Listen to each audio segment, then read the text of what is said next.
வணக்கம்.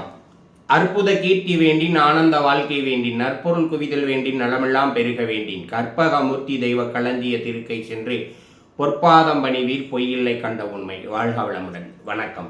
இது astro உமையராஜ் TV. நான் ஆஸ்ட்ரோ உமையராஜ். அதாவது ஜோசியத்தை பொறுத்தளவுக்கு யோகங்கள் அப்படிங்கிறது ஒரு பெரும்பகுதி. அதாவது பலன் எடுக்கிறது அப்படிங்கிறதுக்கெல்லாம் யோகங்கள் அப்படிங்கிறது ஒரு முக்கியமான கான்செப்டு. இதில் யோகம் அப்படிங்கிறதுக்குள்ளே போன உடனேயே நம்ம மனசு சொல்கிறது அப்படிங்கிறது நிறைய காசு பணம் செய்கிறோம், கோடீஸ்வரன் ஆயிடுவோம் அப்படிலாம் ஒன்றும் கிடையாது. ஒவ்வொரு யோகமும் எந்த கிரகம் அந்த யோகத்தை உருவாக்குதோ, அதாவது தோஷம் என்றால் என்ன அப்படின்னு ஒரு கேள்வி, ஜோதிட கேள்வி எழுதுனீங்கன்னா அதுக்கு கீழே என்ன பதில் வரும் அப்படின்னா, ஒரு ஜாதக வரைபடத்தில் ஜாதகருக்கு நல்ல நன்மைகள் தரக்கூடிய பாவகங்களின் மீது பாவ கிரகங்கள் அமர்ந்து அந்த பாவகத்தால் கிடைக்கக்கூடிய நன்மைகளை தடுப்பதற்கு தோஷம்னு பேர். தோஷம் என்றால் என்ன அப்படின்னு கேள்வி எழுதுனா விளக்கம் இவ்வளோ பெரிய விளக்கம். யோகம் என்றால் என்ன அப்படின்னு எழுதுனீங்கனாலும், ஒரு பாவகத்தில் ஜாதகருக்கு நல்ல நன்மைகள் தரக்கூடிய பாவகத்தை வலிமைப்படுத்துவது, இல்லை என்றால் ஒரு கிரகம் தான் சார்ந்த நன்மையை தரக்கூடிய அளவில் அந்த ஜாதக வரைபடத்தில் வலுப்பெறுவது, இது ரெண்டுக்கு யோகம் அப்படின்னு பேர். அப்போ யோகமும் தோஷமும் அப்படிங்கிறது ரொம்ப பெரிய கான்செப்ட். இப்போ இன்னைக்கு இந்த வீடியோவில் என்ன பார்க்க போகிறோம் அப்படின்னா, ருஷக மகாயோகம். ருஷக மகாயோகம் அப்படின்னா என்ன, அதை நம்ம எப்படி புரிஞ்சுக்கணும், அதனால் அந்த ஜாதகருக்கு கிடைக்கக்கூடிய நன்மைகள் தீமைகள் என்ன அப்படிங்கிறது தான் என்ன பண்ண போகிறோம் இன்னைக்கு இந்த காணொலியில் நம்ம பார்க்க போகிறோம். புதிதாக ஜோதிடம் படிக்கணும்னு நினைக்கக்கூடியவங்களுக்கு செப்டம்பர் மாதத்திலிருந்து புதிய ஜோதிட பயிற்சி வகுப்புகள் அப்படிங்கிறது சக்தி உமையவள் ஜோதிட பயிற்சி பள்ளி சார்பாக நம்ம என்ன பண்ணுறோம், ஆரம்பிக்கிறோம். அதாவது ஞாயிற்றுக்கிழமை காலையில் 11 மணியிலிருந்து மதியம் 1 மணி வரைக்கும் 2 மணி நேர வகுப்பு. மொத்தம் 10 மாத கிளாஸு. அதாவது நீங்கள் உங்களை ஜோசியராக மாற்றிக்கிறதுக்கு ரொம்ப உதவும். இது பற்றிய தகவல்கள் வேணும் அப்படின்னா என்னுடைய தொலைபேசி எண்ணுக்கு தொடர்பு கொள்ளுங்கள். ருஷக மகாயோகம் அப்படின்னா என்ன அப்படின்னு கேட்டிங்க அப்படின்னா, இந்த ருஷக மகாயோகம் அப்படிங்கிறது ஒரு துணை விதி. இந்த ருஷக மகாயோகம் அப்படிங்கிறது ஒரு துணை விதி. இதுக்கு மூல விதி அப்படிங்கிறது பஞ்சமகா புருஷ யோகம் அப்படிங்கிறது தான் மூல விதி. அதாவது பஞ்சமகா புருஷ யோகம் அப்படிங்கிறது ரொம்ப பெரிய விதி. அது ஒரே வீடியோக்குள்ளே பேசினா சரியாக வராது. அப்படிங்கிறதுனால நம்ம ருஷக மகாயோகத்தை மட்டும் தனியாக பார்க்குறோம். அடுத்தடுத்த யோகங்களையும் பார்க்கலாம். முதல்ல பஞ்சமகா புருஷ யோகம் என்றால் என்ன அப்படிங்கிறத நம்ம தெரிஞ்சுக்கிட்டு தான் இங்கே வரணும். பஞ்சமகா புருஷ யோகங்கள் என்றால் என்ன அப்படின்னா, ஜோதிடத்தில் கிரகங்கள் வெளிப்படுத்தக்கூடிய ஒளியின் இயல்புகள், இல்லை என்றால் கிரகங்களின் ஒளி தன்மைக்கு தகுந்தவாறு கிரகங்களை 3 பிரிவுகளாக பிரிச்சிருக்கோம். சூரியனுக்கும் சந்திரனுக்கும் பிரபஞ்ச ஒளி கிரகம் அப்படின்னு பேர். ஏதாவது உடலற்ற பருப்பொருளற்ற இருள் வடிவங்களான ராகு கேதுக்கு இருள் கிரகங்கள் அப்படின்னு பேர். மீதமுள்ள குரு சனி செவ்வாய் சுக்கிரன் புதன் இந்த 5 கிரகத்துக்கும் பஞ்சபூத கிரகங்கள் அப்படின்னு பேர். ஆக ஒரு ஜாதக வரைபடத்தில் பஞ்சபூத கிரகங்கள் என்று சொல்லப்படக்கூடிய குரு சனி செவ்வாய் சுக்கிரன் புதன், இந்த 5 கிரகங்களால் உண்டாகக்கூடிய யோகத்தை நமக்கு எடுத்து சொல்வது பஞ்சமகா புருஷ யோகம் என்கின்ற ஜோதிட விதி. இப்படி இந்த 5 கிரகங்களால், குரு சனி செவ்வாய் சுக்கிரன் புதன், இந்த 5 கிரகங்களால் உண்டாகக்கூடிய யோகத்துக்கு பஞ்சமகா புருஷ யோகம் அப்படின்னு பேர். அந்த பஞ்சமகா புருஷ யோகம் 5 யோகத்தில் பார்த்தீங்க அப்படின்னா, முதல்ல அதாவது ஹம்ச மகாயோகம், ஹம்ச யோகம், அடுத்து சச மகாயோகம், அடுத்து ருஷக மகாயோகம், அப்புறம் பத்ர யோகம், அப்புறம் மாளவியா யோகம். இப்படி 5 விதி உண்டு. இதில் ஒரு யோகம் தான் ருஷக மகாயோகம் என்றால் என்ன. ருஷக மகாயோகம் என்றால் என்ன அப்படிங்கிறதுக்கு என்ன விளக்கம் கொடுக்குறாங்க அப்படின்னா, ஒரு ஜாதக வரைபடத்தில் கேந்திரங்கள் என்று சொல்லப்படக்கூடிய 1, 4, 7, 10. ருஷக மகாயோகம் என்றால் என்ன, ஒரு ஜாதக வரைபடத்தில் கேந்திரங்கள் என்று சொல்லப்படக்கூடிய 1, 4, 7, 10 இது போன்ற வீடுகளில் செவ்வாய் ஆட்சியாக, இல்லை என்றால் உச்சமாக இருந்தால் அதற்கு ஜோதிடத்தில் ருஷக மகாயோகம் என்று பெயர்.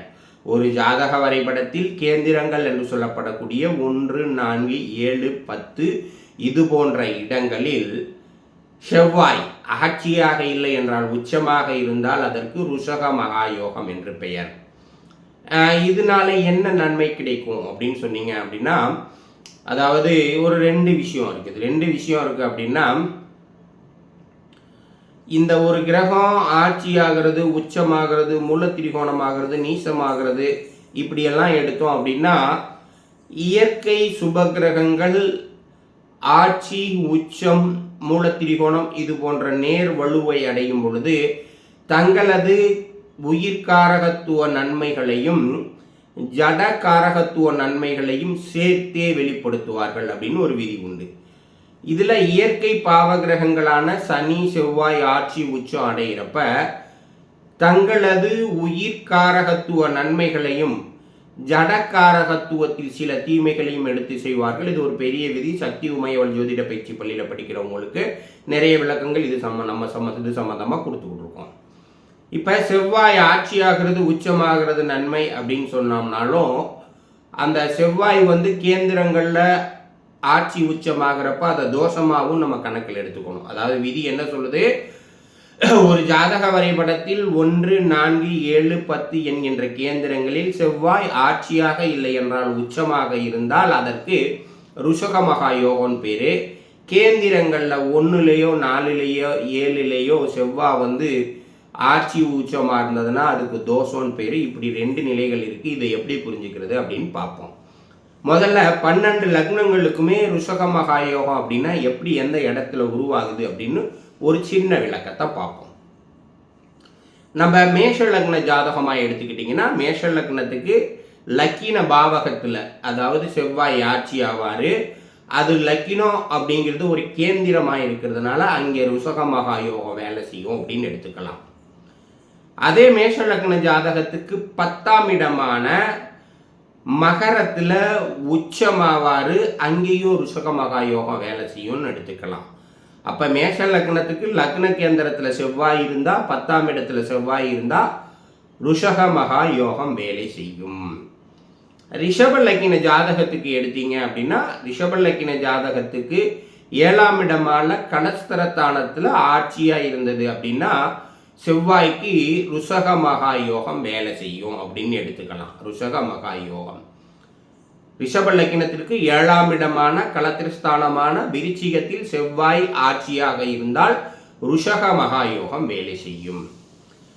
அடுத்து மிதுன லக்ன ஜாதகத்துக்கு எந்த கேந்திரத்திலையும் அவர் ஆட்சி உச்சம் அடைய மாட்டார். விருச்சிகத்தில் ஆட்சி 6வது வீடு, இதில் மகரத்தில் உச்சம் 8வது வீடு, மேசத்தில் ஆட்சி 11வது வீடு. மிதுன லக்ன ஜாதகத்தில் ருஷக மகா யோகம் வேலை செய்வது இல்லை. கடக லக்ன ஜாதகத்துக்கு அப்படின்னு கேட்டீங்க அப்படின்னா 7ஆம் இடமான மகரத்தில் உச்சம் அடைவார், 10ஆம் இடமான மேசத்தில் ஆட்சி அடைவார். இந்த 2 நிலைகளிலும் ருஷக மகா யோகம் வேலை செய்யும். கடக லக்ன ஜாதகத்தில் 7ஆம் இடமான மகரத்தில் உச்சம், 10ஆம் இடமான மேசத்தில் ஆட்சி, இந்த 2 இடங்களிலும் ருஷக மகா யோகம் வேலை செய்யும். சிம்ம லக்ன ஜாதகத்திற்கு 4ஆம் இடமான விருச்சிகத்தில் ஆட்சி ஆவார், அங்கே ருஷக மகா யோகம் அப்படிங்கிறது வேலை செய்யும். கன்னி லக்ன ஜாதகத்துக்கு ருஷக மகா யோகம் வேலை செய்வது இல்லை. அதாவது 3ஆம் இடத்தில் ஆட்சி, 5ஆம் இடத்தில் உச்சம், 8ஆம் இடத்தில் ஆட்சி, இங்கு ருஷக மகா யோகம் வேலை செய்வது இல்லை.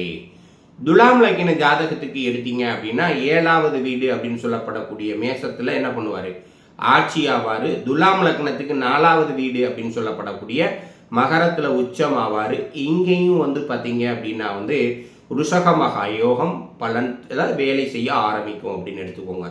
என்ன பலன் அப்படிங்கிறது இறுதியாக சொல்கிறேன். இதை அந்த பிளானட்டரி பொசிஷனாக அப்படிங்கிறத நம்ம பேசிக்கிட்டு இருக்கோம். விருச்சிக லக்ன ஜாதகத்துக்கு லக்ன கேந்திரத்தில் ஆட்சி ஆவார் அப்படின்னா அங்கே ருஷக மகா யோகம் வேலை செய்யும் அப்படின்னு எடுத்துக்கலாம். தனுசு லக்ன ஜாதகத்துக்கு அப்படின்னு எடுத்தீங்கன்னா 2ஆம் இடத்துல உச்சம், 5ஆம் இடத்துல ஆட்சி, விரயத்தில் ஆட்சி.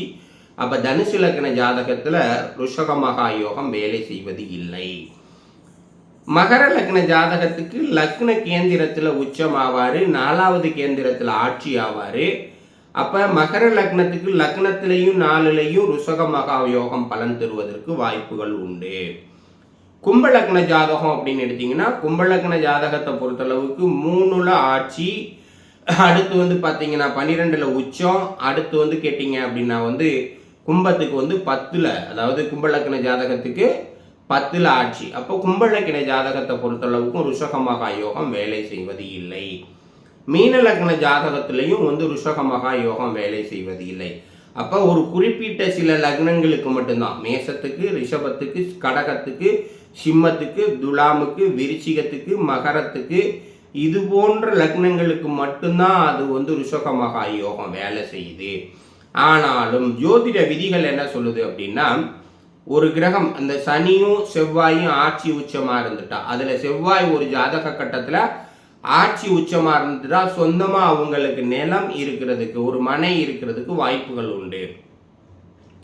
உச்சமாக இருக்குது. இந்த ருஷகமகா யோகத்தில் கிடைக்கக்கூடிய நன்மை ஒரு இடம் அப்படிங்கிறத மட்டும்தான் நீங்கள் புரிஞ்சுக்கணுமே தவிர, சுபகிரக தொடர்புகள் இல்லாமல் கேந்திரங்களில் ஆட்சி உச்சமாகக்கூடிய செவ்வாய் வாழ்வியல் ரீதியான பிரச்சனைகளை தரும் அப்படிங்கிறது தான் உண்மை. அப்போ இப்போ எடுத்துக்கிட்டோன்னா மேஷலக்கண ஜாதகத்துக்கு 10ல் உச்சமாக இருக்கார் அப்படின்னா அவங்களுக்கு சொந்த இடம் இருக்குன்னு வேணா எடுத்துக்கலாமே தவிர, அந்த செவ்வாய் அதிகார பதவிகளை வாங்கி கொடுக்குன்னு எடுக்காதீங்க, பொருள் தப்பு. மேஷலக்கணத்துக்கு லக்னத்தில் செவ்வாய் ஆட்சியாக இருந்ததுன்னா கட்டாயம் கோபக்காரங்களாக இருப்பாங்க, பிரச்சனைகளை சந்திப்பாங்க அப்படின்னு எடுக்கணும். அப்போ ஜாதகத்தை பொறுத்தளவுக்கு பார்த்தீங்கன்னா ருஷகமகா யோகம் என்பது அவருக்கு ஒரு வீடு மனை கிடைப்பதற்கு உறுதி செய்கிறதே தவிர, காரகத்துவ ரீதியாக செவ்வாயின் அதிகார பதவிகள் என்று சொல்லப்படக்கூடிய காவல்துறை பதவி, மருத்துவ பதவி, இராணுவ பதவி இவைகள் எல்லாம் வாங்கி தருவதற்கு வேலை இல்லை. இதில் என்ன அப்படின்னா, இந்த ஆட்சியான இல்லை இந்த உச்சமான கேந்திரங்கள் ஆட்சியான இல்லைன்னா உச்சமான செவ்வாயை ஏதாவது ஒரு சுபகிரகம் பார்த்ததுன்னா நன்மை. ஆனால் அப்போ யோகத்துக்கு பேர் மாறிடும். இப்போ மகர லக்ன அதாவது மேஷ லக்ன ஜாதகத்தில் 10ல் செவ்வாய் இருந்து உச்சகுருவோட தொடர்புக்கு போச்சுன்னா அதுக்கு குருமங்கல யோகம் அப்படின்னு பேர். அப்போ ருஷகமகா யோகம் என்பது ஒரு ஜாதக வரைபடத்தில் கேந்திரங்கள் என்று சொல்லப்படக்கூடிய 1, 4, 7, 10 இது போன்ற வீடுகளில் செவ்வாய் ஆட்சியாக இல்லை என்றால் உச்சமாக இருந்தால் அதற்கு ருஷகமகா யோகம் என்று பெயர். ருஷகமகா யோகம் என்பது செவ்வாயின் ஜடக்காரகத்துவமும் என்று சொல்லப்படக்கூடிய நிலம் மனை கிடைப்பதற்கும் உடன் பிறப்பு ஒருவர் இருப்பதற்கும் வழிவகை செய்யுமே தவிர, காரகத்துவ ரீதியான மேற்பட்ட பண்புகள் மருத்துவம், கல்வி, அதிகாரம் இவற்றை தேடி பயணப்பட இன்னொரு சுபகிரகத்தின் தொடர்பு வேண்டும் என்பதை இறுதியாக கூறிக்கொண்டு, இறைவன் அருளால் எல்லோரும் நலமோடும் வளமோடும் வாழ எல்லாம் உள்ள இறைவனை வேண்டி விடைபெறுகிறேன். நன்றி, வணக்கம்.